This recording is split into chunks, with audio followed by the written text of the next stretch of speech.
जॾहिं खां पाकिस्तान आज़ादु थियो आहे, पाकिस्तान यकीनन आज़ादु थियो पर सिंध आज़ादु न थी। वफ़ाक़ में सिंध शामिल रहण खां पोइ जेके सिंधियुनि सां मुआहिदा कया विया, जेके वफ़ाक़ में शामिल रियासतुनि सां जेके मुआहिदा कया विया, उन्हनि ते अमल कोन थियो। पहिरीं ॾींहुं कूड़नि किलोमीटरनि जी आड़ में सिंध जी ज़मीनुनि शहरनि ते इंडिया खां UP-CP खां आयल माण्हुनि कब्ज़ो कयो ऐं उन्हनि अची चयो त असांखे कराची सूबो ठाहे ॾियो। सिंध जे ख़िलाफ़ साज़िश शुरू थी। पोइ कॾहिं नीलाम बंदि करियो जे नाले में असांजे ज़मीननि ते कब्ज़ो थिए थो, कॾहिं वोट लिस्टुनि जे नाले में सिंधी ॿोली खे डैमेज कयो वियो, कॾहिं रईस अमोरवी चवे थो त उर्दू का जनाज़ा ज़रा धूम से निकिले।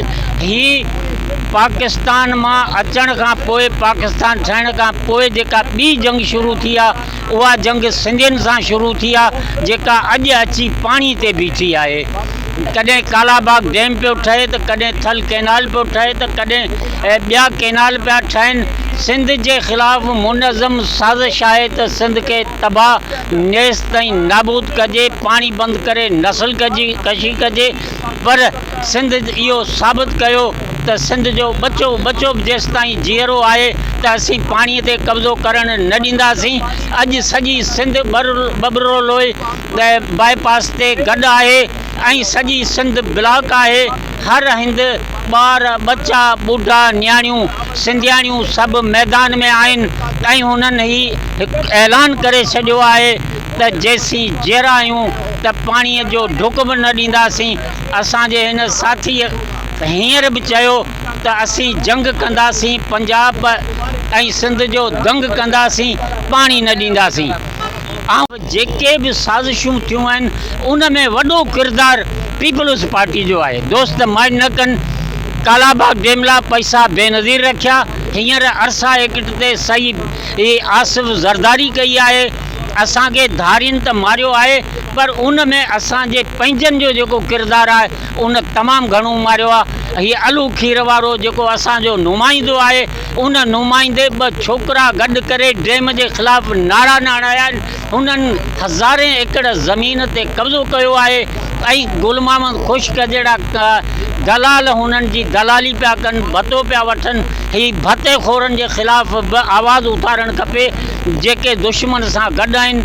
ऐं असां सम्झोसीं त ही चूंडजी सिंध जी नुमाइंदगी कंदा। हिननि नुमाइंदगी त कोन कई, पर सिंध जे ज़मीनुनि ते हिननि अची हज़ारे एकड़ ते कब्ज़ो कयो आहे। हाणे सिंधी माण्हू सुजाॻ थी विया आहिनि, हाणे पंहिंजा हक़ वठंदा, लड़ंदा विढ़ंदा, पर पंहिंजो पाणीअ जो फुरो बि कोन ॾींदा। हिन महिल जेका वॾे में वॾी जंग आहे पाकिस्तान जे वफ़ाक़ में, उहा सिंध सां आहे। कॾहिं सिंध जे ज़मीनुनि जो नीलाम थो कजे त कॾहिं सिंध जे बुनियादी हक़नि ते कब्ज़ो थो कजे ऐं पंजाब उन में पेश आहे। जेके असीं वॾो भाउ था चऊं, असीं अहिड़े वॾे भाउ ते नालत था विझूं जंहिं अची असांजे ज़मीनुनि ते, असांजे पाणी ते, असांजे हक़नि ते धारो हयो आहे। सिंध रेजिमेंट में पंजाबी आहिनि, सरहद रेजिमेंट में पंजाबी आहिनि, बलोच रेजिमेंट में पंजाबी आहिनि ऐं पंजाब रेजिमेंट त हुनजी मारूसी मिल्कियत आहे। ऐं हे माल गनीमत करे सिंध खे घुरीनि पिया। अॼु ॾींहं खां हाणे सिंधी माण्हुनि वाज़े करे छॾियो आहे त सिंध जा हक़ सिंधी माण्हुनि खे मिलंदा ऐं सिंधी माण्हू पाणीअ जो फुरो बि कोन ॾींदा ऐं पंहिंजा हक़ ज़रूरु वठंदा। इन लाइ जेकॾहिं जंग करणी पई त पोइ जंग ई सही।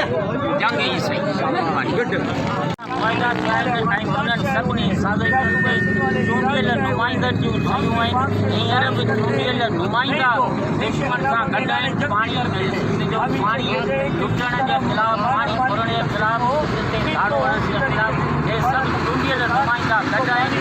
ऐं उनजो ज़िंदा मिसाल हीअ आहे त असांजे तक जो NPA आलू खीर वारो हिकु लफ़्ज़ बि पुछण जे लाइ तयारु कोन्हे ऐं हज़ारे एकड़ ज़मीन ते कब्ज़ो करे वेठो आहे। असां सचे जे माण्हुनि बि उनखे मज़बूत कयो आहे, पंहिंजे पेर ते कुआरी हया। अचो त पंहिंजे अमलनि मां सिखूं, दुश्मन खे दोस्त खे सुञाणूं। ही जेके नुमाइंदा थी आया आहिनि, इहे हमारा सजण न आहिनि, उहे लुटण लाइ आया आहिनि ऐं असीं हाणे सिंध लुटण न ॾींदासीं। अहिड़ो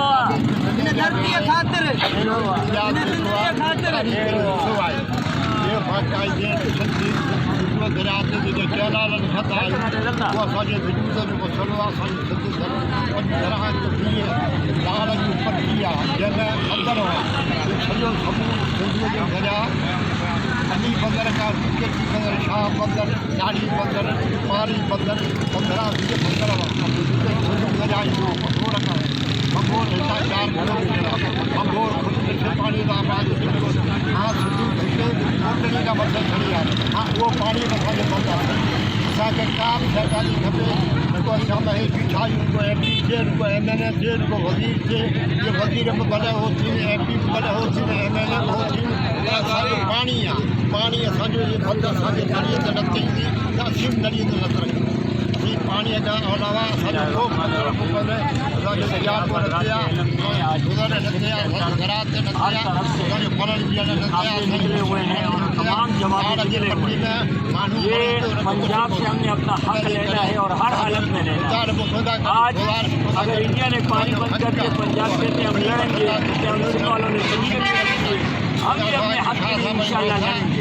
सिंधु दरिया का पानी है यहाँ पर हर कौम उससे वो बलोच हो चाहे वो महाजन हो चाहे वो दिल्ली हो ये पानी हमारा हक है और इंशाल्लाह हम पानी बुनियादी हक है, हमें हुकूक का मसला है। इस फायदे को उठाते हुए पड़ोसी मुल्क इंडिया ने भी आज उसका फ़ायदा उठाया है और यूँ जो है अपना जो है एक आपका मकाना जो है वो बेवकूफ़ाना फैसला उठाया है इसको पूरी कौम रद्द करती है। जहाँ पर पूरी सिंधी कौम सिंधु दरिया के लिए मुतहद है वहाँ अगर आलमी सतह पर कोई आबी पानी के लिए जंग होगी तब से पूरी दुनिया के पूरे मुल्क के मुसलमान इसके लिए मुतहद होंगे।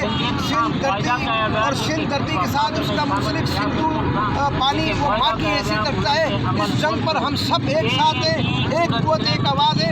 हुकूमत और वफाक को फौरी तौर पर जो है अपने साथी इसको मनसूख करना चाहिए। कैनाल समूरा नामंजूर। ठीक है